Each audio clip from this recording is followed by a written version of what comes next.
Hank's work has been featured in numerous publications, exhibited in galleries and museums throughout the U.S. and abroad, and held in many public collections. In 2017, he unveiled the permanent public artwork, Love Overrules, in San Francisco, and All Power to All People in Apaloca, Florida. Hank's first comprehensive survey, Hank Willis Thomas, All Things Being Equal, will open in the fall of 2019 at the Portland Art Museum in Portland, Oregon.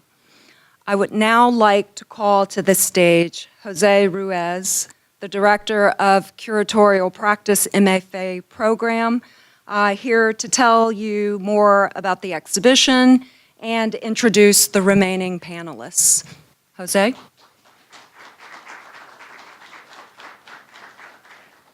Thank you everyone. Thank you for coming, and thank you, Colette. I would like to first thank Colette Visa-Colors, Associate Dean for Design and Media here at MICA, for really bringing For Freedoms, this project and initiative to MICA, also Baltimore and the state of Maryland. Really, without her advocacy and support, this project would not have been realized. And Colette was really instrumental in bringing this initiative to the eyes and ears of many stakeholders here in Baltimore. One of which was Gerald Ross, MICA's Director of Exhibitions, who in turn brought it to me in relation to the work that we do together here at MICA in the Curatorial Practice MFA program. Gerald and I co-teach a 2-semester curatorial practice course called Practicum. It's our first year experience course where our grad students collaborate on conceiving and producing an exhibition from start to finish, from creating a conceptual framework for a show, to researching and finding artists, writing and pitching a proposal, building cultural partnerships, creating public programs, as well as working with the more pragmatic things like budgets, vendors, branding, marketing, and so forth. From year to year, our students build a mini institution or machine in this class. And while it's very improbable that they would ever co-curate a show again with 11 other co-curators, the exhibition is really a byproduct of the course. The purpose really is to learn how to work with one another, how to collaborate, how to build consensus, and use everyone's strengths to do something greater than we could achieve as unique auteurs.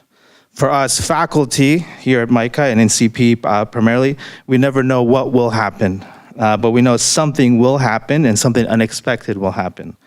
It's an act of deep hands-on engagement, as well as a commitment to cultural and social discourse. One of the highlights for me throughout this process was while we were installing the show, a couple days before installation, everybody was very busy, a lot to do, 11 people running around different parts of campus, but there was a complete act of harmony and unison in the work that we were doing. And then we sort of achieved a level of trust that it took us 15 weeks to do it, but from first year students who did not know each other from day one to January, sort of working in unison without words, but through action, was pretty amazing. And for me, that's sort of a learning outcome that's both measurable, but it's also very profound. Now, it wasn't necessarily easy to get to this place, and a proof that I have is a gray hair that I found on my head a few weeks ago that I like to sort of attribute to not only the course, but to these specific students. But I will sort of end by saying that the exhibition Everyday Freedoms is on view till Sunday at Meyerhoff Gallery at the Fox Building, and I would encourage everyone to go see it because it's a great show and it's a great achievement for not only the department, but for the students. So I would now like to turn the conversation to Tiffany Ward, first year curatorial practice student, who will be moderating tonight's conversation with Devin Allen, Hank Willis Thomas, and Bilphena Yahwon. Thank you so much.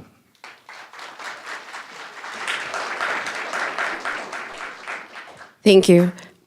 Welcome. As a public program of the show, the panel is intended to go deeper into some of the ideas revolving the project, but also how they drive each of the panelists' work. So I'm going to introduce Devin Allen is a documentary photographer born and raised in West Baltimore who takes his city as his subject. He rose to national attention when one of his photographs of Baltimore Uprising was published on the cover of Time in May 2015. While Allen's photography historicizes Baltimore, his educational programs are dedicated to empowering young people with cameras so they can tell their stories. He recently had a workshop at St. Francis Academy with middle school students as part of Everyday Freedoms. And then Bilphena Yahwon is a Baltimore-based writer, researcher, organizer, and womanist. She is also one quarter of Press, an interdisciplinary publishing practice organized to shift and deepen understanding of voices, identities, and narratives. Her work uses a womanist approach and centers women's health and well-being, transformative restorative justice, and intersectionality. And now for the first question. So Everyday Freedoms is an exhibition that reimagines civic engagement beyond voting and elections. This group exhibition considers how democracy could be free from disenfranchisement, forming a critique of the frayed political climate from a multiplicity of perspectives. So how do you define freedom? And this is for everyone.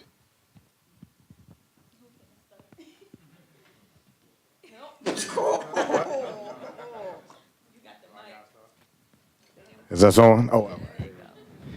I still don't know what freedom is. Like I never really felt free. So I really can't, it's hard to describe, how I grew up in West Baltimore.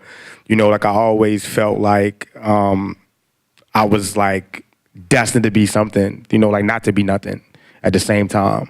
So like being free is like having no worries, no kids, but being a black man, being black in general, every time I step out my house, I'm not free. I have to move accordingly, to make sure that I don't do certain things, that I don't carry myself a certain type of way. I'm a born target, so for me, the closest thing that I have to freedom is the fact that I have a voice. And I'm powerful enough that I feel comfortable enough now that I'm able to speak on certain things and speak on those things and actually hold water to those things and wait to it. So I really don't have no answer for freedom because I don't know what it tastes like. I don't know what it sounds like, because I'm not free. So I wouldn't know.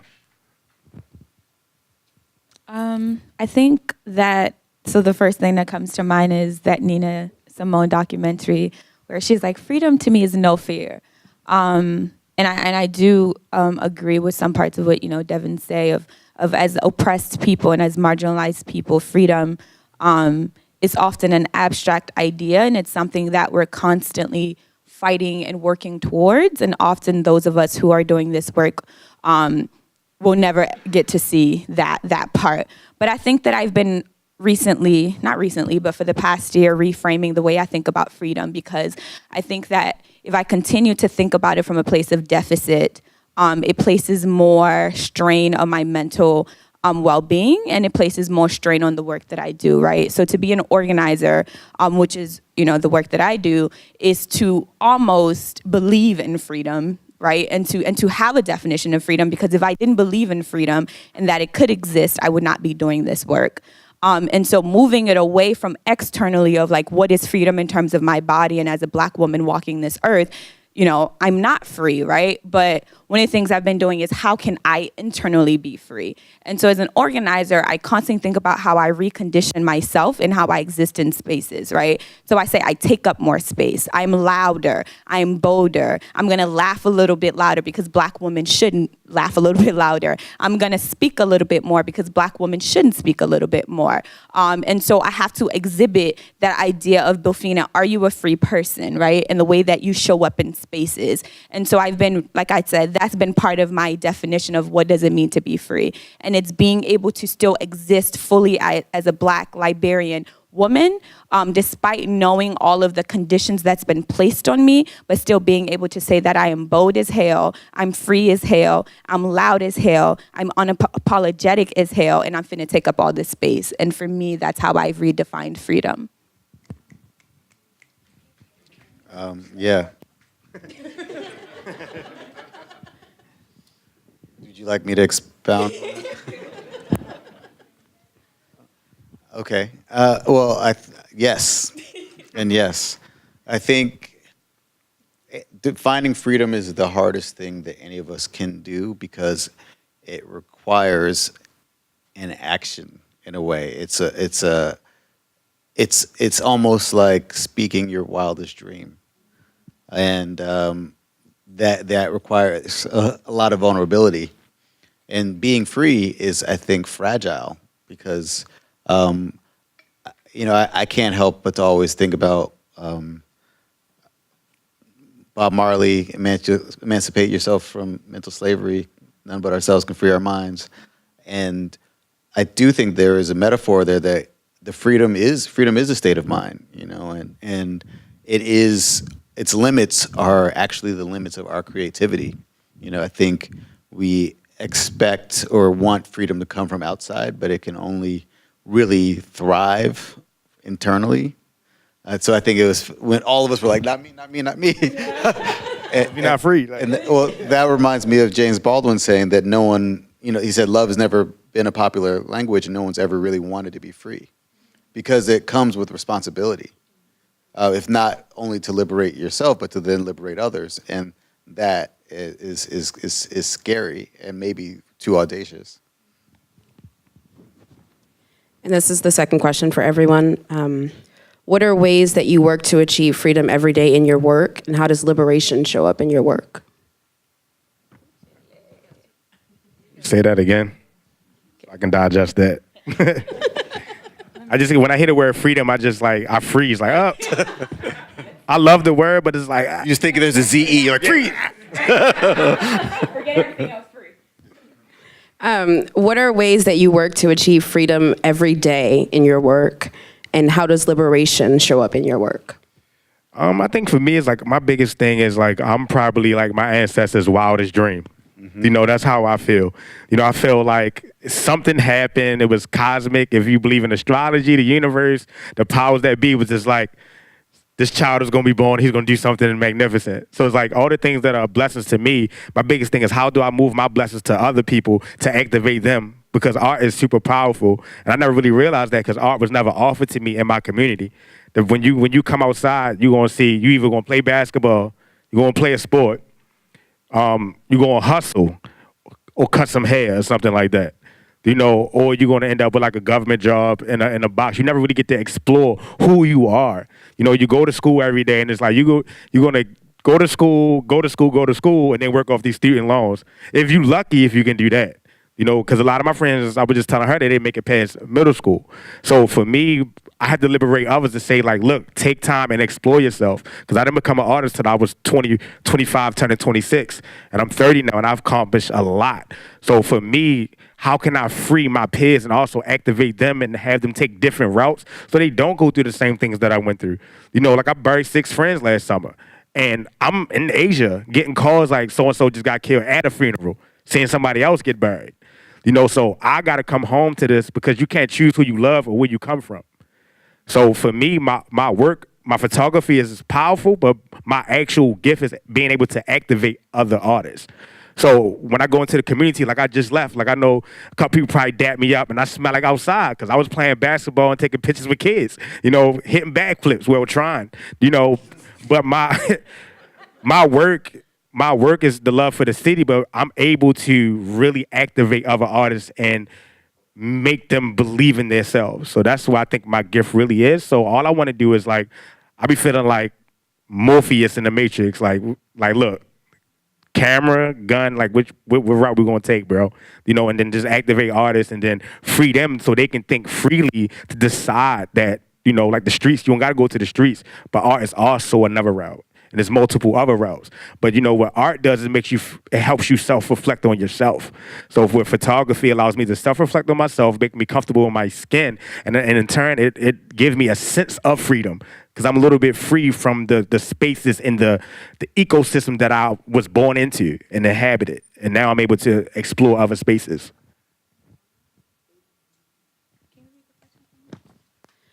What are ways that you work to achieve freedom every day in your work? And how does liberation show up in your work? And I think this is... So I'm going to focus a lot on how does liberation show up in my everyday work. So I do restorative practices and restorative justice work, and I'm constantly with Black children. And if you know me, you know how hard I ride for Black children, right? And going back to teaching Black children autonomy and agency over themselves and over their emotions. And I think that's a huge part for me of how does liberation show up in my work? My goal isn't to teach people freedom, right? That has to be something that has to be learned, because then it has to strip away my power, right? And so if I become the gatekeeper of freedom, then my people have no sense of autonomy and agency, which goes against the work that I'm trying to do. And so every day my goal is to, one, show up as my best self and as my freest self among truly with my Black kids, right? And so what does my hair look like? How do I speak to them? What is the language that I use? How do I acknowledge them? How do I love on them? How do I allow them to express their full range of emotions and being able to say, okay, you're angry right now, you're frustrated right now. Let's call that and let's unpack that. And what I found is that that is the best way to raise and to grow up free Black children, right? Because a lot of Black adults are still dealing with the traumas of what it meant to not have autonomy and agency as a child, right? And so if you cannot even think about what autonomy and agency over yourself looks like in a very personal relationship, how can you think about what autonomy and agency looks like on a more systemic and institutional route? Right? And so I am not going to believe that I'm capable of being free if my entire life, my emotions have been policed and toned by adults around me. And so liberation show up in my work, like I said, one, how I carry myself, and two, how I interact with my people. But furthermore, especially within the communities that I work with, whether it's Black women focused in womanism, whether it's restorative justice and restorative practices work with Black children, and what I'm constantly asking them is to do an almost reconditioning, a Sankofa, go back. We were always free, right? And we were taught how to not be free. And so I'm always saying, because a lot of the Black kids I work with, they're like, Miss B, we don't want to do this white shit, because they think restorative practices and restorative justice is like, it comes from white people.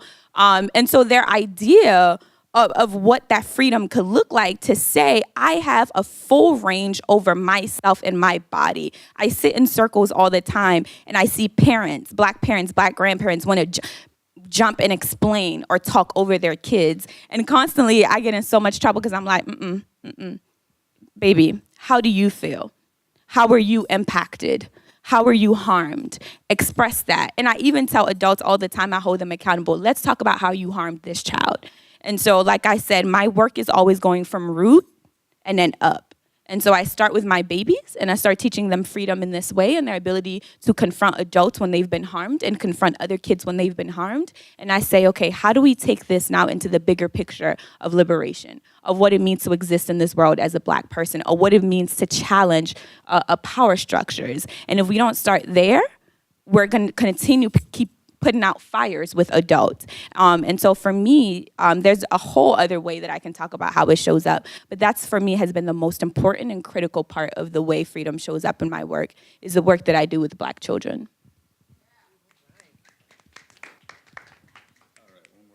I know, right? Okay, what are ways that you work to achieve freedom every day in your work, and how does liberation show up in your work? Cool. It's just hard to pay attention to what someone else is saying while you're formulating your answer. How does liberation? Wait. I know how does liberation show up in my work, and what's the second one? What are ways that you work to achieve freedom every day in your work? Okay, so how does liberation show up in my work? I think the first question is, what is my work? And I think my work is always personal work, like my daily work. I don't have the discipline that you have. So I'm always trying to find ways to first not embarrass myself, but also to have courage to put myself out there. And I think that the act of liberation in my work is that putting myself out there, even though my natural tendency and inclination is just to be in a shell. And I actually get courage mostly from other people who exhibit courage in different ways and liberation in different ways. Like some people are comfortable speaking in public. Some people are good with speaking to children. Some people are like can take amazing images and like navigate systems that are really complicated. And I am constantly trying to like take a little bit from each person and then add it. It's my liberation practice is additive. Be like, oh, you did that? Oh, really? Now, okay, how do I do that? And then like if I see a talent in someone else, be like, you should just try that. And pushing other people out into spaces that they don't feel comfortable. And then the other side of that is, for me, what are the ways in which I feel contained or restrained? And a student today was saying that they don't want to be put in a box. And there is also this reality that we're taught not to judge a book by its cover at a very early age, and then taught to put on a cover that everyone will respond politely to in society. And so I've been working towards breaking the boxes that that I feel confined by. So, and also being willing to check multiple boxes at once. And so that's a practice of accepting myself in the multitudes of who I am and where I am, but also doing that in others. So meeting people where they are, accepting where they are, but also challenging them the same way I challenge myself. And so Four Freedoms is a manifestation of that, because I put my work out there on billboards and in public and exposed myself to vulnerable, like the deepest kind of parts of myself. That's what artists do. They're like, this is really personal. Here, critique it. And so in a way, what we are experts at is actually taking criticism and facing our fears and actually manifesting our dreams. And what I hope is that the more of us that are willing to do that, not in the classrooms, but doing it in public, doing it in the world, doing it in civic life, the more other members of our society will be willing to actually grow and kind of explore beyond the limitations that they feel constrained by in our society. And the last thing I'll say is that going to the root of what you were saying about Sankofa, I just don't assume that anybody is more free than me. I just see that some people might have talents in different areas, and my talent is just as a connector. So that's. I'm gonna steal that book cover thing from you. I might shout you out when I use it, but I like that. I forgot what it is. Just take it. I'm gonna take it, but we're talking about freedom, and it's like you said, we taught don't judge a book by its cover, but then we put on all these different covers. That's what you said. I didn't. But Devin said, you said that. He ain't remember. I think Devin said that. I recited it, so now I own it. So Yes. Devin said it. But you really gotta think about that, because when I was raised, I will never forget. I used to have long locks. I used to love having hair. I used to have braids, everything. My grandmother was always like, "You need to cut your hair off. You need to cut your hair off. So I can get a corporate job." It was like, why? What's wrong with my hair? But it was like she was just so, like, her generation had this thing where they were raised to go get good jobs and then send their kids to college. And it's like this thing is like, you need to look more clean cut. You look like one of them thugs. And I'm just like, Grandma, I am one of them thugs. You just don't know, But it's like, wow. It's like, but really, when you think about that, and then as soon as I cut my hair, I got a job. Which is crazy, and it's like, that's really sad that I had to like cut something that was super an attachment to me that I really love. And for me to get my first job, which was at Transamerica, I had to cut my hair to wear a cover, because that's not me, But becoming an artist, now, okay, I go from a fro to everything now. But, you still have a corporate job. Yeah, but I'm Devin Allen, so it's a little bit different now. Oh, but I'm me. Wait, did you hear that? But I'm me. You know what I'm saying? So then, I guess that is a sense of freedom, because I know I'm me and I know my worth now, Right. Which, just to add off that reminds me of something that my father said, because he grew up in Florence, South Carolina, which was segregated.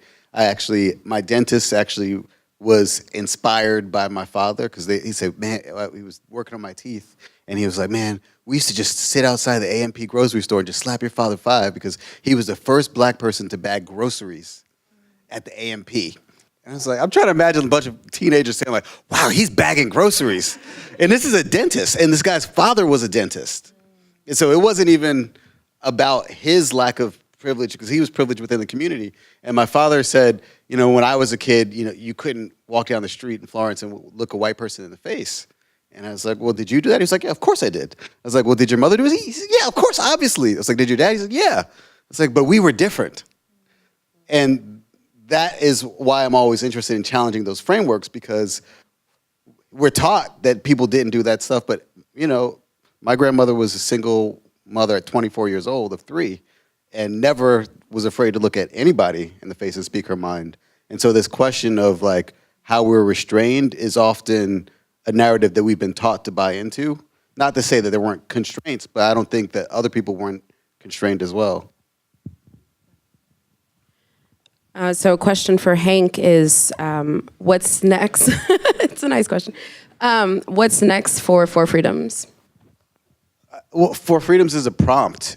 The hope is, I was saying that I've said, so that we want to be like the Friendster of art and civic engagement, because our idea was that like there needs to be spaces for art, education, and politics, and commerce to intersect, and that we don't really know what we're doing or how to do it, so we just started a super PAC, and then people were like, you can't raise money, it's nonprofit as a super PAC, so we stopped being a super PAC.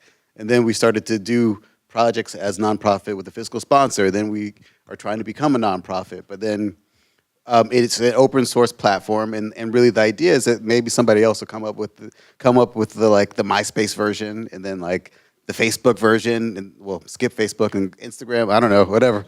But Instagram is down right yeah. now. Oh, is that what's going on? Yeah, it's down. I was like, my phone. Dun-dun-dun. Everybody's like, oh. Yeah. But yeah, so it's the idea that people build off of things, and that's the critical element, is that it should not be, and that's why I'm so excited about the project that you guys had and the tension we had in our class, which is like, I have my own opinions, but Four Freedoms, the goal of it is that other people have totally different opinions, and they have the freedom to claim it and define it by themselves. And the practice is of making space for other people who have different opinions, different values, different positions to be a part of the conversation and actually raise the same flags in many ways. Yeah, I'm gonna jump in, but it was something that I connected on both of y'all. Like this thing about being a gatekeeper and controlling and funneling. You created a platform where, like, you gave me a voice. Like, you shot me for freedoms, but then I was able to be a part of the show. And you brought up something about earlier about gatekeepers. You're creating a platform that allow other artists to give them a voice. I think that's super, super important. I would love to, in the space that you in, I ain't supposed to be asking questions, but I want to ask a question. Okay, Devin. I want to ask you a question, but as far as being a gatekeeper is in a space working with the youth, which is super vital, like, how do you get them, like something similar to For Freedom is like, it's an activation across 50 states, billboards, everything that's like giving art, like, it's like 100 and some artists that you work with. Thanks to everyone here, we worked with, I think, 800 artists across the country. Okay. Well, I was way off. My bad. But you got to think about that. That's a platform that has given, if you're even looking at the show that we were a part of, look how many different, when you walk through the room, there's so many different sectors that we're touching on. But on a systematic side, like, how do we translate something like that to that space so we don't become gatekeepers, that we do have a platform like that? I think one of the things that I always say, this is a quote from, I'm going to say her last name. Her last name is Roy. I can't remember her first name, where she says there's no such thing as the voiceless or the unheard. There's no such thing as the voiceless. There's only the deliberately unheard. And what she was, and one of the things that I've been thinking a lot about, right, is, and it's something that I constantly have to question with myself in this line of work, and kind of the visibility that I've gotten as a result of my work, is learning when to say I do not belong in this space, and I should not be speaking in this space, right? And I think that becomes the beginning of not being the gatekeeper, is that I know that if I get certain emails about certain events, or certain things, I've turned down so many events because I always say there is somebody else, right, that can tell this story. It is not my story to tell. I always ask, whenever people ask me to panels and so forth, I say, who else is on the panel, right? Whose voice is missing? And then I say, this is the person that I would recommend. It's easy when you have a lot of hyper visibility around you to consistently be the one on the panels, consistently be the one at the shows, consistently be the one getting mad likes on Instagram and getting your work boosted. The challenge becomes when you can say and be honest with yourself that as much as this event or this panel could bring me a lot of more visibility for my work, that I can challenge myself to say I should not be the one speaking. And so that's kind of the internal work that it's taken for me to understand how not to be the gatekeeper of freedom. And then specifically with kids, like I said, it's literally saying, and even adults saying, I'm going to do this with you, not for you, right? I am going to stand by you and I'm going to hold you through this, but you're going to be the one to tell me what it is you need. And so we just did a circling with some kids at New Song Academy. And what we had it was the parents, the kids, the board, and it was a hopes and dreams. We asked the kids, what are your hopes and dreams for yourself? What are your hopes and dreams for your school? What are your hopes and dreams for your community? And these kids built out exactly what they wanted their school day to look like, how much field trips they wanted, what kind of funding they thought they wanted, what kind of activities. They even said, I just feel like the adults tend to, because it's a small knit community, when we tell them our business, to tell other teachers, these are the things we want to change. I had no part in that. Right? That was part of me being able to say, I can give you a space and a structure, but you are going to sit here and you're going to tell me what you need. And then we're going to work together, right? And we're going to get that.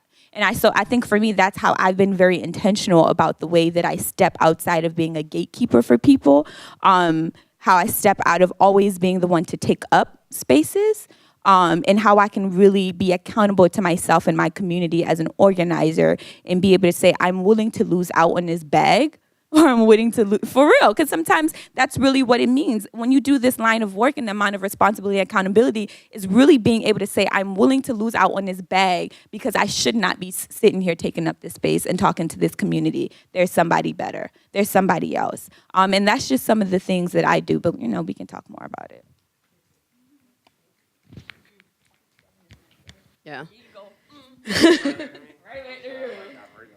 You trying to take over you trying to be the panelist. There you go. Come on. So the next question for Devin is about community and representing community as an artist. So what responsibilities do you feel that you have to respond to Baltimore, to your community, as a representation or representing? Yeah, I feel like I have a lot. I have to. I'm obligated to be, the voice for my community. Like, if I wasn't, like, I couldn't go back to my hood, if I was doing the wrong things. But no, the thing is, where I come from, West Baltimore, since I've been traveling, they only know one side of Baltimore, and it's not the Baltimore that I know. I know the aspects of it. So my thing is, like, Aaron Bryant, that's in the audience, I remember after taking the time cover, I didn't know the work that I was doing was so powerful. I just knew that I got tired of people looking at Baltimore just for being the wire, the corner, or homicide life on the street. So I went out just to document. I wanted to control the narrative, but I didn't know what that really meant. So I just remember, sitting with Aaron and getting all these books on, Hank's mom and all these other amazing, Black artists on how to control the narrative. And that's when I really understood the work that I was doing. I had the power to really shape the narrative around what was going on in Baltimore. And then I became a spokesperson. I was like one of the first people to dub it an uprising, because I'm like, it's not a riot. It's a riot is a riot, but an uprising has so many different components to it, because we did prayer circles. We was cleaning up the community. We had town halls, we had cookouts, we had all these different aspects, what makes it an uprising, which inspires so many people. Because all of us, a lot of us, definitely me, my whole career is built on the broken back of Freddie Gray. So I am obligated to make sure that I can tell his story and so many other people and be a voice for so many other people that can't speak out. And also just, being a photographer and being able to tell these stories. So I set out to, it's kind of like I try to do two things. I like to help my community self-reflect, because a lot of the kids, like, in the school, don't get to see, like, that Black joy in those books. They talk about slavery and stuff like that, but they don't talk about, like, the good times and the sense of community that I grew up with in the hood. When you from a hood, like, when you from a hood, and you rep that hood. I know people that will die for that hood because of the love and the sense of camaraderie that comes in that community. You know, so for me, it's like how I had to show that other side of the fence, because now they get to self-reflect and see that love through the photography. It was like, dang, I never looked at myself like this. You know, so many people coming to me, I love your book. That's my cousin. Now, when I work with kids, they're like, yo, that's my nephew. That's my cousin. They get, oh, that's my aunt. Like, they get to self-reflect and they get to love themselves. You know, so, and then at the same time, I need to show people that, you know, when I go places, they think that we're negative. I have to change that, you know, because we have a certain type of stigma that's been riding with us for hundreds and hundreds of years that was projected. You know, shout out to the film that I got for, you know, Aaron Bryan, based off of Hank Willis, Dad Willis's book. You know, the stigma around art that was projected and put out into the world about the black community, that we're brutal, that we're savage, like, and all these things. And it's like, hell, if you were starving, you didn't have anything, what would happen? You're going to revert back to a primal state. So that's what I try to show, the fact that, yeah, we have our faults. Yeah, like Baltimore has these issues because we're starving. But look at the love that's still here and still finds a way. You know, so just being able to have a platform as big as I've able to build, and then also help my community realize that what we have is special and it's unique. I'm obligated to do that because I am a conduit for my community. I don't move for myself. The first thing I did when I blew up, I made sure that I have my personal goals, and then I had what I do for my community. I had to remove the two because of my moral compass. But my community comes first. I am nothing without my community. They are me, I am them. So every move that I make, I'm thinking about the kids that look at me. I'm thinking about, you know, when I come outside, you know, because it's at the end of the day, it was like, you know, they don't have a lot of people like me. I'm accessible. Like, you can see me walking down Charles Street, drunk, riding a Lime scooter. You know, and then you can see me. Then you can see me in Asia shooting Steph Curry, and then you can see me on your block taking pictures. That's the accessibility. The fact that you can reach out and touch me. You know, it's important. It's vital. You know, so, you know, just being a conduit and making sure that I represent my community the correct way, and also don't forget my trials and tribulations and where I've come from.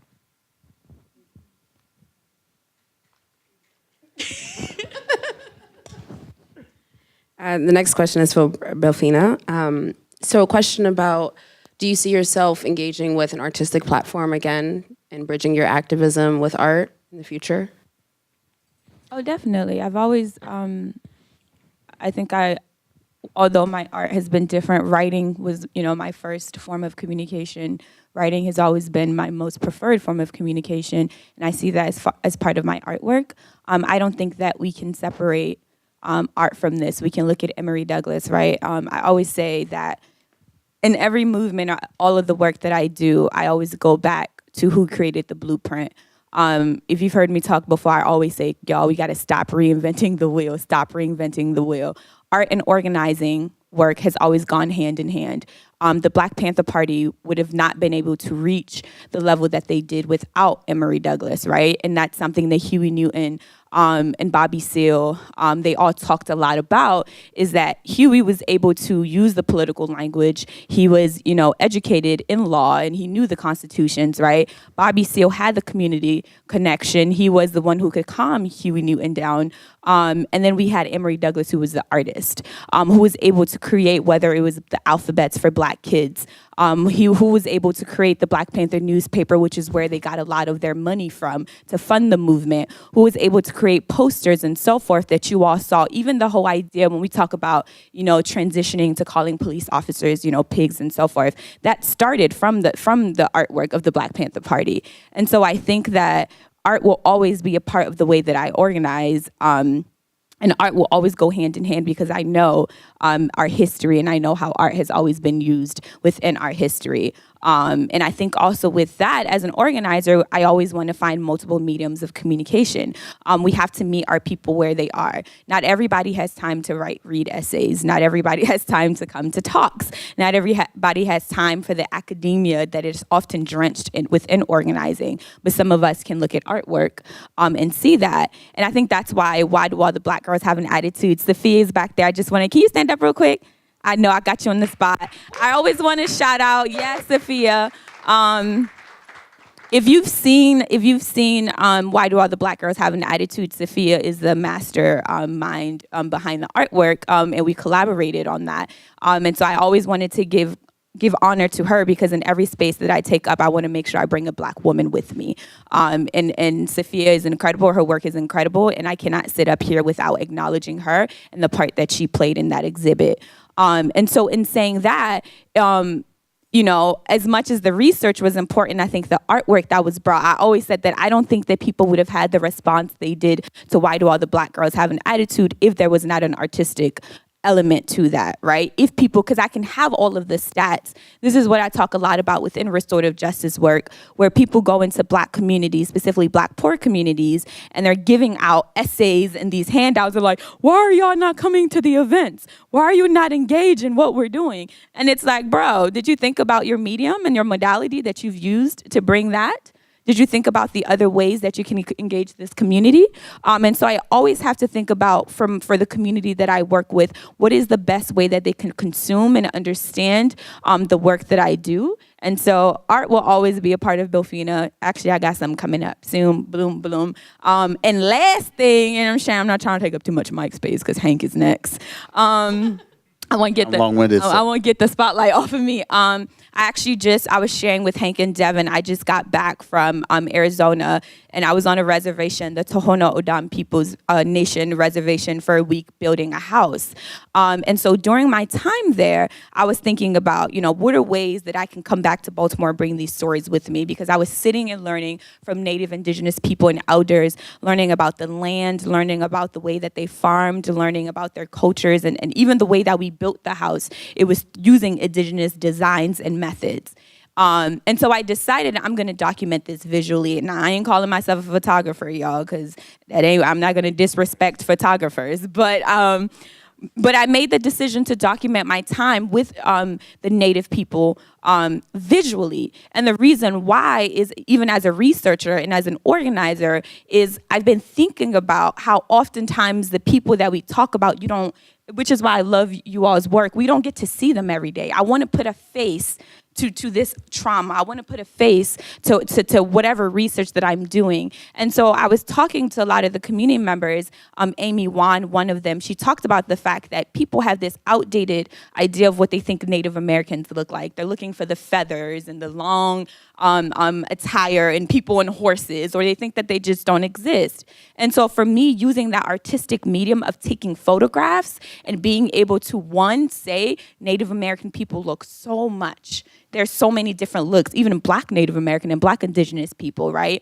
And having, yes, we got it, that is a thing, and having Native American people in a film, in a shot where they're facing forward. Carrie Mae Weems talked about this a lot when she did the Kitchen Table series, and when she was a photography professor. She was very intentional about forcing the women photographers particularly to take pictures of themselves, not in profile, but face front. Because what she said that was, we were used to seeing portraits and images of men facing front, and oftentimes the work that were produced by women was always either their profile where they're looking away from the camera or they're doing something. It was never them sitting directly in front of the camera and looking straight into it. And this is why she created the Kitchen Table series, where you had to look straight at a Black woman. There was nothing around her, and she's sitting at that kitchen table.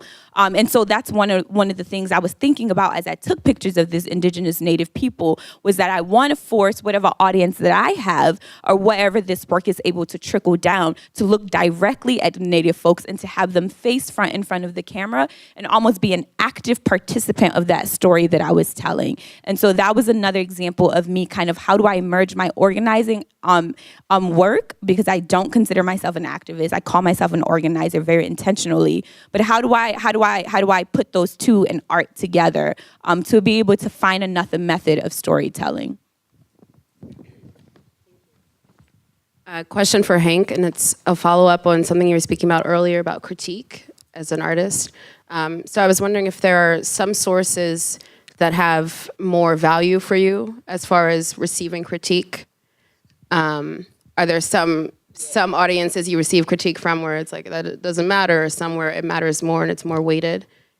And then how does that impact your work? I'm always most interested in the people who appear to dislike or disagree with me, because that's the greatest opportunity to grow, and to understand what my own limitations are.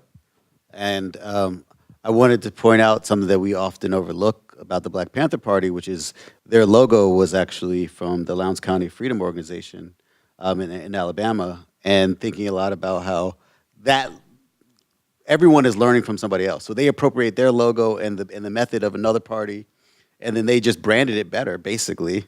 And then the other parties, the Black Panther Party in LA, all incorporated under the Black Panther Party in Oakland, and then we also forget about the incredible work of women like Elaine Brown, Erica Hudgens, and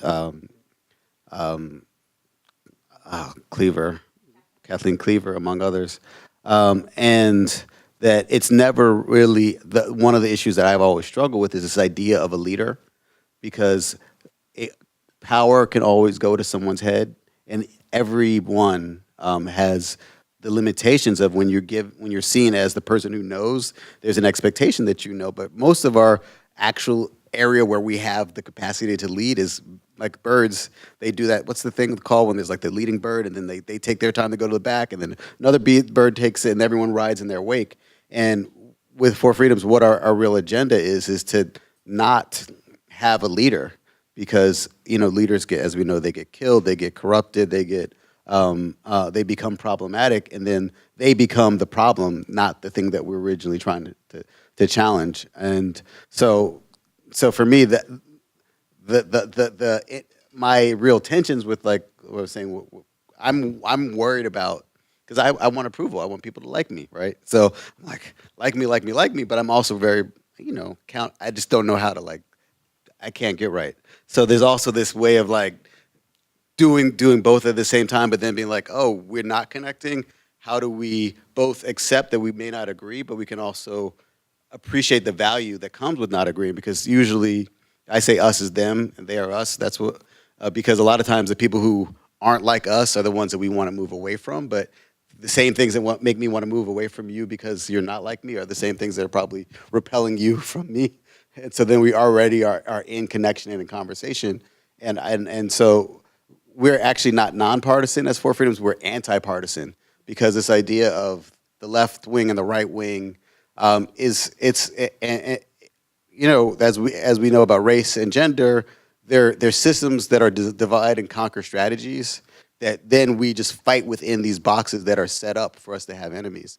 And I don't believe anybody who's alive is an enemy of mine, because we have a vested interest in our mutual survival. So if you can't get right and you have problems that you're not addressing that are poisoning me or vice versa, I need to work with you more than pretty much anyone else to overcome these challenges. I hope that's my long-winded way of answering that question. Devin, Does that make any sense? Go ahead. No, Tiffany doesn't think I made sense. See? Go ahead.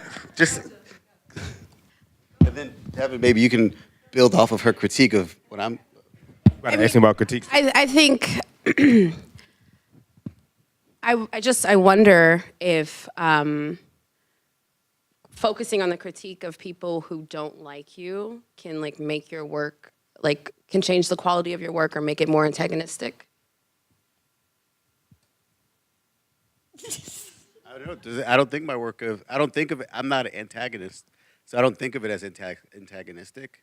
I mean, people might read it that way. I know people want me to have a certain identity because some of the things I've produced. But if you look at the totality of my work, it is as much For Freedoms as it is the Truth Booth, as it is Branded Head or Question Bridge Black Males, as it is Love Over Rules. So it depends. For me, it's forced me to respond actually better, because people didn't, when my cousin was murdered and I was trying to make work about loss in my family, and I was actually in a school like this, not this school, but the only black male in the program, and feeling this responsibility to speak on behalf of a certain community, and trying to do it through the photographs, and no one could connect. I had to then go out of my own box to try to approach it from a different way, which led me to do printmaking and to work through advertising and logos, because you don't understand this element, but you understand advertising. And so for me, it's always an opportunity to expand, and then I could still make my same points, but through now a new medium and a new language. So I just see every challenge as an opportunity to grow. But, you know, maybe I'm wrong. I can agree with that. Like, photography has its limits. You know, that's why I started moving into like installation art, trying to battle stuff and educate people on like gentrification and like changing my community. I couldn't really do that because everybody takes pictures of vacant homes. They think it's cool. I'm gonna take a picture of a vacant home and think it's dope, but, for me to make you really feel gentrification, I had to get into installation art. I had to go into vacant homes and really take real objects, and you can see family albums from these spaces. So now, so photography definitely has its limits, and you have to tap into other things. Like for me, my biggest thing is as far as critiques, I really don't care if anybody don't like my work. I don't create for I create for myself. I need to get these things out of my head and out of my heart. And the only thing that I really want to do is create conversation. If you're talking about it, if I could force you to have a conversation about these things that affect my life and make you look at them differently, then my job is already done. I will never forget, like, when I did my first show after in 2015 after the death of Freddie Gray at the Reginald Ralph Lewis Museum, they made me tone the show down a lot. The only thing that was like kind of radical, I was like, I want a wheat page every wall in here. And it was like, all right, we give you a room. It's like, cool, I'll take that. But I would never forget, like, a police officer was in there viewing some of the work, and he was talking to a friend of mine who just came home from doing like 10 years fed time, from selling dope. And they were sitting there agreeing on so many things and having a conversation. Then I walked up like, he's a Baltimore City police officer, right? And you're the same district that you got locked up at. And he was like shocked. But it was like, hey, the work is that powerful. It's forcing you to have this conversation. Now you're finding that y'all agree on certain things. And now y'all possibly become allies or figure out want to change something. So I feel like that's like the most important thing with art. You never fail if you're forcing people to have a conversation. So like when it comes to like photography, people say, oh, you're a documentarian, you're a journalist. And it was like, I'd rather call myself a dialogue creator because I set out to create dialogues. The only thing I add to that, I think for me, going back to the question of critiques, I'm very explicit about who I make work for. It starts, for me, I always say my work starts at Black women and children, and everybody else can take it as they take it. And so for me, I think in understanding critiques is first understanding why it is that you're even making the work that you make. What is your purpose of making this work? Who are you making this work for? What story are you telling with this work? And so because I'm very intentional and explicit about who I make my work for and who I want to consume my work, the way that I look at critiques is a little differently, because certain critiques don't mean nothing to me, right? So quite frankly, a white person or a white woman could critique my work and I would not shake because it wasn't for you. And so that's not something I'm shy about saying or that I hold. And a lot of y'all who know me in Baltimore know that. And in being able to say that I create my work for a specific audience and for certain people to consume it, I also have to realize there is still accountability in my work. And like I keep saying organizing because I was trained as an organizer starting at the age of 17.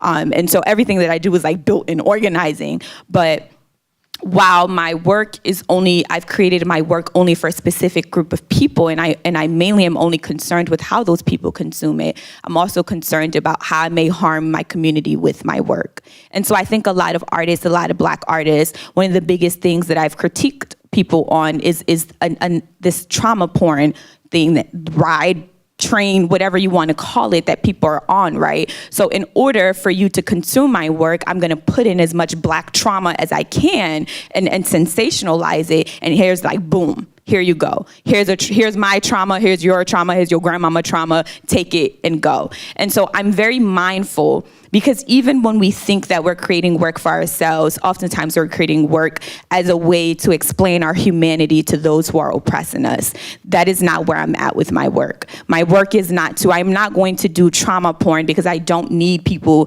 to understand how much they've harmed me. People who harm and oppress me know that they're harming and oppressing me. And therefore, I'm not going to continue to re-trigger my community every space that I get and throw Black death and Black pain into their faces because I want to stir a conversation. That is not what I do, right? I want to handle my work with care, and care for my people, and I want them to be open, and I want them to be vulnerable, and I want them to learn, but I need it to be done with care.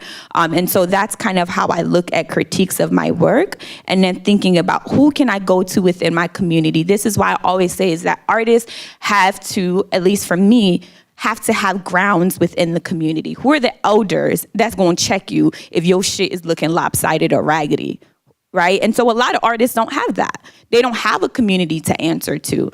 They don't have an elder to answer to say, what did you produce and who were you speaking for? Because you wasn't speaking for us. And so that's kind of how I frame not only the way that I look at critique, but the way that I hold myself accountable to the work that I produce and how I do it.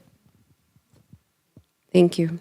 Can I just say one more thing about this idea of critique? Because I realize I love critique, because that's the only way that I can grow, right? And so when I say I pay more attention to people who disagree with me, even if you start off agree with me, I will find the thing that you don't like and then get into it there. Because so if I go through a critique, and I like to ask when someone gives me a critique, I'm like, my first question is like, is it stupid? Does it suck? I mean, tell me what you really think. Because there's also an assumption of a false consensus that oftentimes people will have criticisms and be polite, and many times, Alex, I just don't want to get caught out there. There's times where, for me, I'd rather, if someone I respect or don't respect really says something that's harsh about my work and I still want to do it, that's how I know what I really want to do. Because people are like, oh, that's stupid, that's ridiculous, that's messed up. And I'm like, oh, but there's a thing deep inside my heart. It's just like, okay.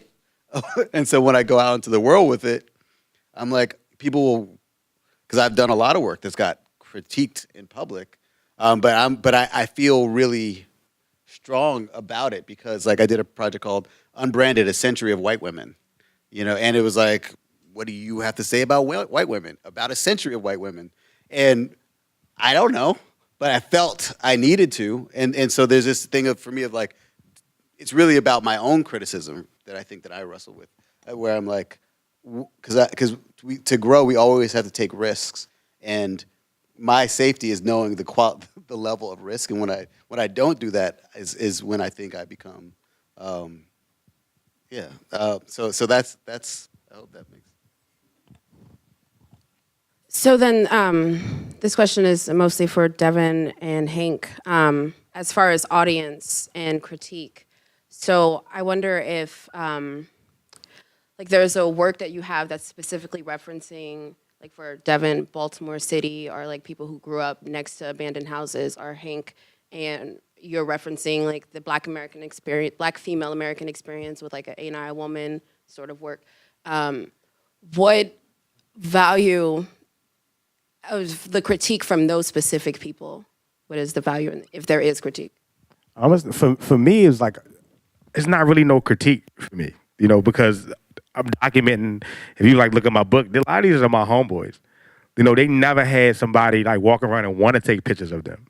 So to have someone from their community to understand them, and that's like the thing, because people, it's this idea like of photography, we rarely get to tell our own stories. I remember when the Uprising would happen, and like for me, I knew where everything was. Because my homeboys from down there, like me and Freddie Gray got mutual friends. My homegirl recorded part of the video, and we went to high school together. So like, it's really no critique. It's more so like, just keep going for us. You're our voice, you're our eyes. We live vicariously through you. So like, I never really had a critique from that space. Like the most critique like come from like my grandmother. Like, this is my good side. You should have took a picture on this side, But, document my community, I never really had a critique, because the things that I'm doing is for us. Like you say, it's nothing new. When I find out it's all these Black photographers that came before me that were in Baltimore that I knew nothing about, I'm just doing something that was already rooted. I'm just awakening that spirit again. So it's like, for me, my generation, is just about making them just, once again, self-reflect. Because, like, since I started photography, I was like the only photographer. I remember walking down some streets, and they was like, yo, you the police, yo? What you doing with a camera? Like, you taking pictures of you watching us? Like, and it's like, nah, yo, I be up the block. I be with so-and-so. All right.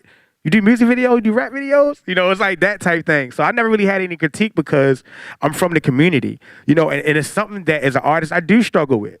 Once I went outside of Baltimore and I was able to travel, I've been to Baltimore all my life. I never lived anywhere else. So now that the fact that I have like a passport and I'm able to go to these other spaces, it's something that I struggle with. Because as an artist, I've always been inspired by what's around me. So when I go to other places, I struggle taking pictures in other cities and other places because I'm so tied to Baltimore. When I photograph it, the work is so good. People love it because I love it. It's something similar, like, understanding when you brought up earlier, like, you don't take certain jobs. I never forget when when the Women's March was happening, everybody was reaching out to me. Like, you did some amazing work in Baltimore. We love it. We want to send you down to D.C. And I'm like, I'm not a woman, Doug. Like, I'm a black man, yo. Why don't you go get like a woman photographer? It's a woman's march. Like, that makes more sense. The work is good because my heart is connected to it. It's something as an artist I struggle with. And I found that I struggled with when I went to Salzburg, Austria to study, and I snuck into a Syrian refugee camp because I wanted to know what was going on. But then I found myself as like my photographs, yeah, they clean, they crisp, my ISO is right, my aperture is right, everything is set right, but I don't have enough time to really dive in and really tell this story. So I stopped taking pictures and I just play soccer with the kids, and just listen. So that's something that as an artist, I just feel like, as far as like critiquing, I critique myself harder than anybody else. I'm real like, I should have did this, I should have did that, but like for me, it's like Baltimore, like everybody knows me. Like they be like, yo, that's Peter Parker. And, like they call me Baltimore Peter Parker. Like everyone knows me. So I never really had a critique from my community, but it does feel good because the love and the love that I get, the fact that when people see me, they know me and they like, yo, we love your work. Like before I came here, every time I do a panel, I got to do like a shot first, because it takes the nerves down. So I like doing a shot down the street. And a lady walk up to... No comment. I only had one. I had a beer too to chase it with. But a lady, I'm just like sitting there chilling. She was like, "Are you Devin Allen? I didn't recognize you out your bush, but I love your work. Keep going for the city." So like for me, it's like when those things happen, it's like I got to keep going. So it's not so much I haven't got any critique on the work outside of Aaron Bryant chopping up my book. Telling me what images were bad and what was right. That's probably the most critique I ever had. We was in City Cafe going back and forth because I'm like, this picture is fire. This picture is fire. He was like, but this picture looks so much like this picture. And I'm like, but they both fire. Like, just put them all in the book. And it's just like, I was trying to keep the book underneath $20 so everybody can afford it. And so I never really had a critique. And it kind of, I didn't really start getting a critique until I went to the commercial world and I started shooting like for Under Armour and then started doing other works outside my own personal space. That's when I start getting the critiques. That's when I start finding out now I'm getting critiqued. But it's like, you can't critique, it's my art, but it's like, now I'm creating for a brand, so it's super different. So, Could you just rephrase the question? I think that was a, no. There's a lot that I learned from everything that you all say. And I think this will be the last question before the Q&A. I was saying that as far as critique goes for you and like different audiences and I wonder if you're creating a work that is supposed to reference the Black female American experience, like, and a Black woman or a Black female audience tells you that they feel a certain type of way about the work, if you take that into account. Again, to me, any single person, they could be 5 years old. I care because I can relate to the mentality. I don't care, but for me, if there's, I'm making it as an opportunity to connect with other people. I'm like many people, a child of a woman. My mother is. Her name's Deborah Willis. She will be here next semester, maybe. And she is a piece of work because she, like me, never understood what she wasn't supposed to do or how to not do what she wasn't supposed to do.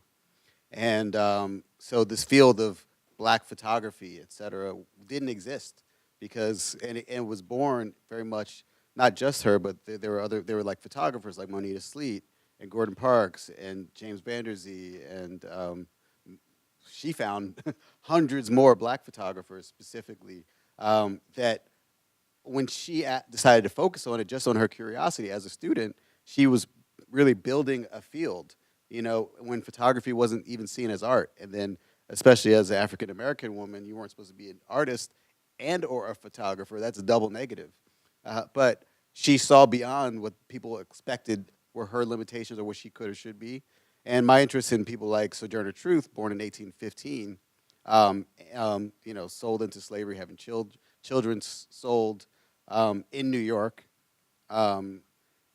and photography being invented, when she was 25 years old, and then using, she said one of the many things she says, I sell the shadow to support the substance, realizing that by her using her image, she could spread the word about the horrors of slavery, the injustice and inhumanity, and taking this tool that many people would have said doesn't belong to her and making it her own so she could tell stories that would shape our lives and our generations. So I see her as a part of me. I think every person who's ever lived is a part of me. And I don't know which ones I'm not related to. So, because, you know, if you talk about African Americans, many of us are 7 generations away from slavery, and that means by that time we're made up of 128 different people. The chances of that 128 different people coming from the same place is not likely, right? So I don't necessarily feel like I have to claim a certain specific identity to be able to talk about something, because when I'm dead and gone, which won't be, you know, we don't live that long, I really hope the best thing that I could do is live on in somebody else who takes a little piece of what I'm doing and makes it something else.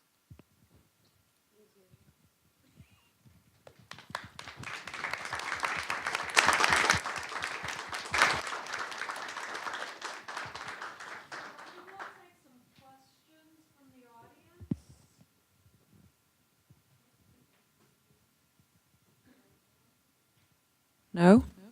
Yep. Any questions?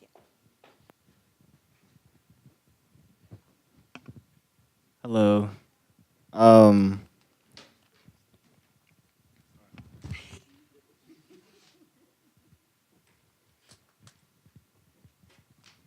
my name is Marcellus, and thank you guys for all coming out. We all know race is a constructed system that's made to separate people and do more harm than good. But I wanted to ask you all, like, what's your favorite thing about being black? And also, for Hank, who spoke in my class earlier, you mentioned you can do what you do because of who you tell yourself you are. So I wanted to ask you, who are you and who do you tell yourself you are? And I wanted to ask all of you guys that question.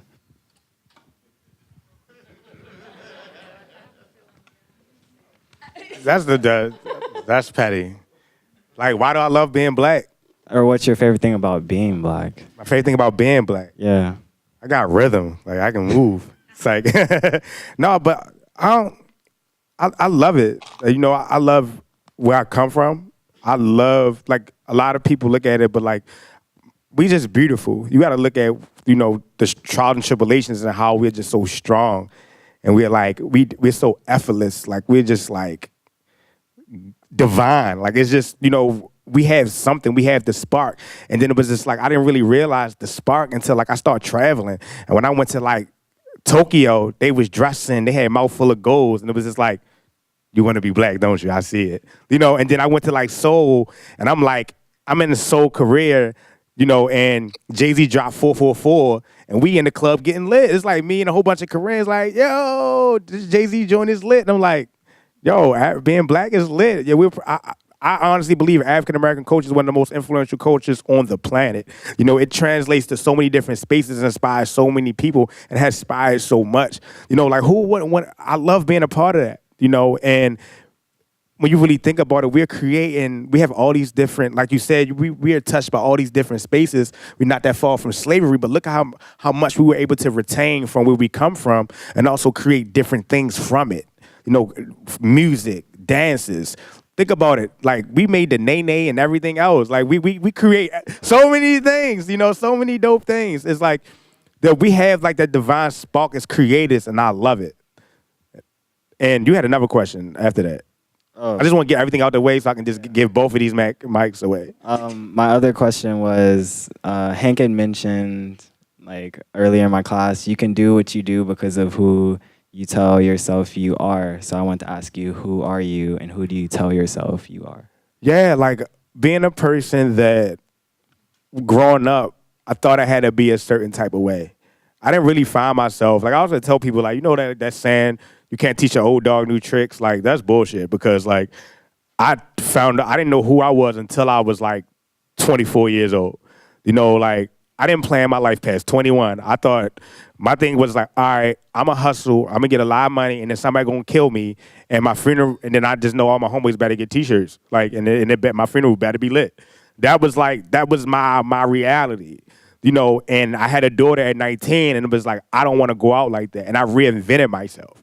And I went out and I really looked, like both of them diving into yourself.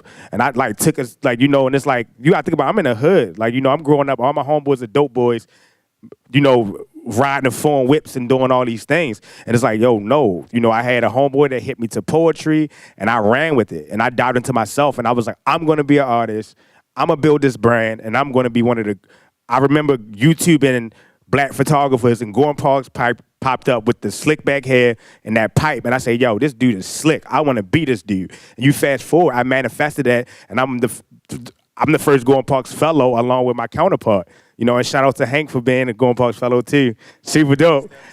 So like to have them reach out to me, it's like I manifested that. So I was able to reinvent myself and live in my own truth and really dive in. So it's never too late to change who you are. So I really didn't know who I was, so I was 24. Fast forward to 30, I know who I am. I know what I am, and I know the power that I hold.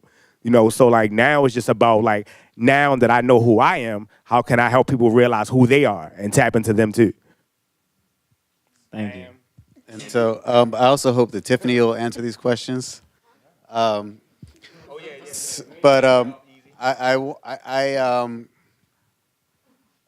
so I don't believe in race. But I do believe in ethnicity, and I think it's important not to kind of make them the same. I do like the fact that everywhere I've gone in Africa, I could pass, which is great. I was just in Ethiopia earlier this year, and they still thought I was one of them. But I'm clearly in Africa. Well, my blackness is really located in being African American. I don't have as much rhythm as you, but that doesn't stop me. But my favorite thing about being black from an African American perspective is really about the power of black joy. Like knowing that somewhere deep inside, like I think about black joy as this kind of like unbreakable force that has been tried and true throughout generations of slavery on this continent. The spirit has been, people have tried to break the spirit of my ancestors, and it never happened. So I know that somewhere deep inside of me is infinite power for joy and love. I'm talking directly into the mic, but maybe it's just not working. So I was saying somewhere deep inside of me is an infinite power, unbreakable power for joy and love, which is, it's a responsibility, but it's just like, yeah, whatever it is, I know I can take it. And the fact that our ancestors were able to retain their humanity through the inhumanity that they suffered for generations is just, to me, it's magic. And that's what contains to I am who I think I am, in that, like, we know also that at least for 200 years, there were millions of black people who became white, right? So I think the presumption that we can tell who anybody is by the color of their skin, looking at even people in our, like, I have a daughter, I'm like, you sure this is my daughter? Because, we have so much inside of us. And when I say I am, so who I think I am culturally, ethnically, that's super complicated. I'm, of course, been trained to I know what I look like. I know the presumptions people have of me everywhere I go. And as you said, it's a scary reality. But beyond that, I can also choose to be oblivious to that in certain ways, and that obliviousness can actually, like when I lived in, and I'll just say this, how do I put this in a concise way? Thinking about Gordon Parks, thinking about Fannie Lou Hamer, thinking about Barack Obama, thinking about Donald Trump, none of those people were supposed to be who they became when they were born. And even if you think about in February 2006, if anyone had said that the next American president would be named Barack Hussein Obama, everyone would have thought they were crazy, except for Barack Hussein Obama. And if in February 2014, someone said, the next American president will be Donald J. Trump, you could have bet $1 billion, and I bet most of us would have lost that bet. But somehow he believed that. And so I'm emboldened by the fact that those people they got people to believe in them because they believed in themselves. So they got literally millions of people, regardless of whether they're telling the truth, regardless of they had the ability or the talent. They said, I believe in me, so you should believe in me. And so that's why I say I am who I think I am. Because if I'm not, then I'm actually constraining myself and limiting my own capacity. And then Donald Trump is my president.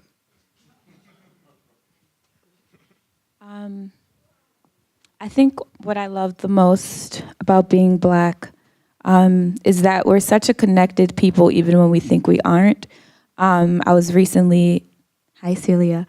I was recently in Belize with my friend, in Belize and in Guatemala, and despite the differences of how we looked at Blackness, stuff would happen and all the Black people, we'd look at each other like, you don't even got to say nothing to each other. You just like, it could be complete strangers and something wild go down and all the Black people be like, you saw that, right? All right, cool. And we don't even, that's it. And we can go about our business and never see each other again, but we connected on that one thing. It's like, I really believe Black people got, social media, especially Twitter, is like, people be saying things, I'm like, yo, we all had the same childhood. Like, it's crazy the amount of things that they're like, y'all remember this, your mama told you to take the chicken out the freezer. I mean, these are things, getting your mama cooking spaghetti for you 5 nights in a row because spaghetti was what it was in a Black household. And so we're connected on, it's such a beautiful thing. And I think that's what I treasure more, despite our differences, but despite our complexities. We have a shared language that we can all tap into when we're around one another. There's never been a time that I've been around a group of Black people where we haven't been able to have a silent connector of like, girl, somebody say something crazy, bitch, did you hear that? And so that's what I love the most about being Black. In terms of who I am, I think that's a hard question because I truly believe that we all change day by day. Your experiences formulate who you are. So who I am today would not be who I am tomorrow because I have experienced something new. I have learned something new about myself. I say the same thing with like intimate romantic relationships. When people are like, well, I'm bored. What? Sis, you sitting next to a whole human being, right? Like, they're like, how are you bored with a human being? There will always be something new to learn about that person. And that's how I see about myself. And I think that I've been going more into my Octavia Butler's mindset of like, and I think it's kind of to what Hank was saying of like Octavia Butler literally created who she wanted to be. She spoke that into existence. I'm a storyteller. My book will be on the New York Times bestseller list. I will have this nonprofit. I will buy hundreds of books for Black children. Like, she was writing it as she went. I truly still believe Octavia Butler is a prophet. I have a whole conspiracy theory around how she was killed. That's for another day. But yes, I can't tell you who I am. I'm just Bilphena. And everything that comes with being Bilphena is what it is. And I can't describe that because I believe that I'm such a multidimensional person. I'm a brilliant, magical person. And so who I am day to day will always change. For today, you know what I'm saying? I was feeling a little cute. I decided to put a little snakeskin for you. I hope y'all like my outfit. I was trying to be, I'm cute Bilphena today. So, but that's the best way I can answer that question. I hope y'all like it. We have Get my good sides in all the pictures. we have one more question. Hi, baby. Hey, Miss Bilphena. Hey, boo. My name is Solomon Mercer. I am a scholar with Music 60 Arts, New Generation Scholars. Ow, my babies. I'm a visual artist and an aspiring photographer, and I have a question for Mr. Allen. What made Please don't call me Mr. Allen. I apologize. Just call me Devin, yo. Just call me Devin. I'm sorry, that's how I was raised. I apologize. What made you decide to work for a corporation like Under Armour, and what do you think of their relationship with the Baltimore Black community? Is anybody recording? Abort! Ooh, chile. Ooh, chile. No.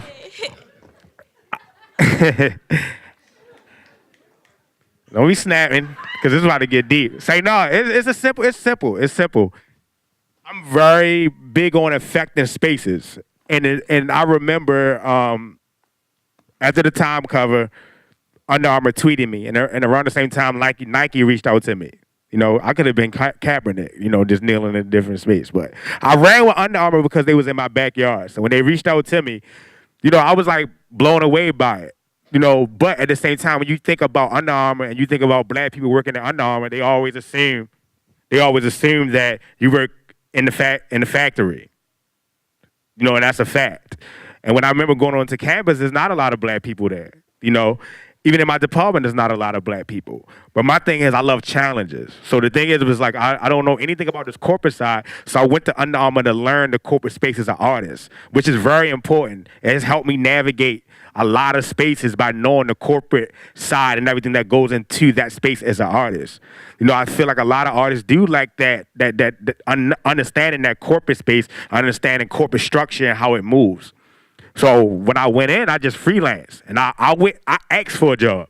I said, hey, look, y'all done send me to Asia. Y'all got all this. I want to work for y'all. And they like, why you want to work for us? I was like, look, y'all got budget, cameras, equipment that I haven't touched before. So it was a good learning experience. So I learned how to use Photoshop. I learned how to use Premiere for free. You know, got paid to do it, you know, so using those resources. But then what happened is I understand, once again, I'm Devin Allen. I know, and it's something that I didn't believe in, but my mother tell me all the time, like, son, you the shit. Like, she texts me before I got on this panel, like, son, you the shit. You're Devin Allen. And people tell me all the time, and I'm like, yo, I'm from West Baltimore. Like, no, you're special. So when I really start believing that, I'm like, I'm going to go into Under Armour, and I'm going to change the spaces. So since I've been there, my girl Janae up there, I'm going to shout out her homie, too. You know, you shout out the other homie, I'm going to shout out the other homie.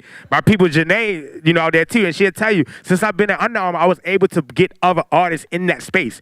So when you look at Under Armour working with people like Chino, who rides dirt bikes, that is illegal.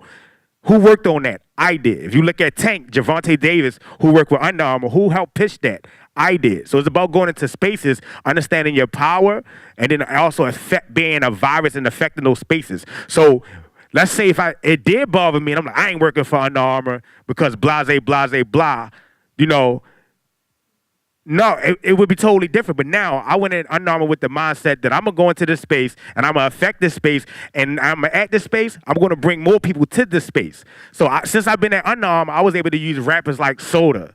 I was able to use models like people like Corey, local artists, and put them in, you know, campaign shoots. That has never been done at Under Armour. And I was able to do that because I'm Devin Allen. I am respected, and I know that, and I know my power. So going into that space and being able to learn that space, learning how to navigate, learning how to kiss ass, and you know, move and play that game, I'm way more savvier than when I was before I went there. So my thing is like sometimes it's good to walk away from spaces that are unhealthy or not comfortable for you. But sometimes take a step back and be like, can I change this space? I got that from Janae from yesterday from doing our talk. But can you change this space? I can change the space of Under Armour. You know, there's a lot of things that I'm working on, and I was able to get my friends freelance jobs. I was able to get my friends into campaigns. I was able to like get people signed to Under Armour. So I'm actually more effective for Baltimore being at Under Armour. And also, when I'm teaching my kids photography, they don't give a damn about a time cover. But I tell them I work for Under Armour and I shoot Steph Curry. Now they inspire and want to be photographers. So it's like understanding the space, using it to my advantage, and not becoming just a tool of the space. Oh, well. What do I love about being black? There was 2 things. What was the question? Wait, which question? What do you love and who are you? Well, before we transition, real quick. What do I love about being black? Versatility in hairstyles. And then, who am I? Who am I? I'm Tiffany Ward. Really quickly, I know you have to close up. I just want to say one thing on that. Hey, Solomon. First, I want to applaud Muse 360 and the youth who are here. Hi, y'all, my babies. Every time, and Sharina, hey, leading a group of young people. Because my work so much is around black kids, like being able to see the work that Sharina is doing with Muse 360 and having black children who are asking, as much as that question was challenging, is something that I'm so proud of you for being able to stand up and ask that kind of question, is magnificent. And I can't wait to give you a big old hug because I'm so proud of you for doing that. And I'm so thankful for Sharina for molding and guiding you all to that place. Once again, always highlighting black women in every spaces that I go in. I think that question is a very important one because it's something that we have to be honest with. I think that we have to be careful sometimes. And as much as, I can applaud Devin for the accessibility that he's been able to give to other artists and so forth. But we have to be honest about the dangers of Under Armour in the city, about the dangers of Under Armour to the black community, to the refugee community, to the immigrant community. We have to be honest about the way that they're pushing back poor black people specifically. We have to be honest about the fact that they're creating their own little small community within Baltimore. We have to be honest about the violence that is Under Armour and what they're doing to the city and who's gonna suffer as a result of them being in the city. So I'm finna drop that. Y'all know how I roll. The next thing I think is that we need to be mindful, because I think there's this idea that a lot of black people have, that we're able to change systems from inside, right? And that is an okay idea to have, and sometimes it's more realistic than others. But we have to be honest about the fact that systemic issues, people don't condition systems condition you, right? And so this is one of the reasons why, as an organizer, I say I hold myself to different accountability levels, because I understand there are certain systems I cannot enter, because there's no way for me to do work in that systems without me being a part of and co-signing on the harms that system is doing to my community, right? And so we have to say, like people say, there are just a few bad apples in the bunch or whatever. How does that bad apple impact an entire system? And so that is where we go back again to accountability. That is where we go back again to who do you answer to, and who's the community that you're in, and what active part, even though we think that you're going in to change systems from inside out, we have to understand that white supremacy is pervasive, and that oftentimes you don't even see the way that it works, and that you will become a pawn of that system, and you'll become a tool used against your community before you can even bat your eyelashes, right? And so there's only so much change that we can do from the inside until we don't realize that our name is signed to something that means that the rest of our community members are suffering from.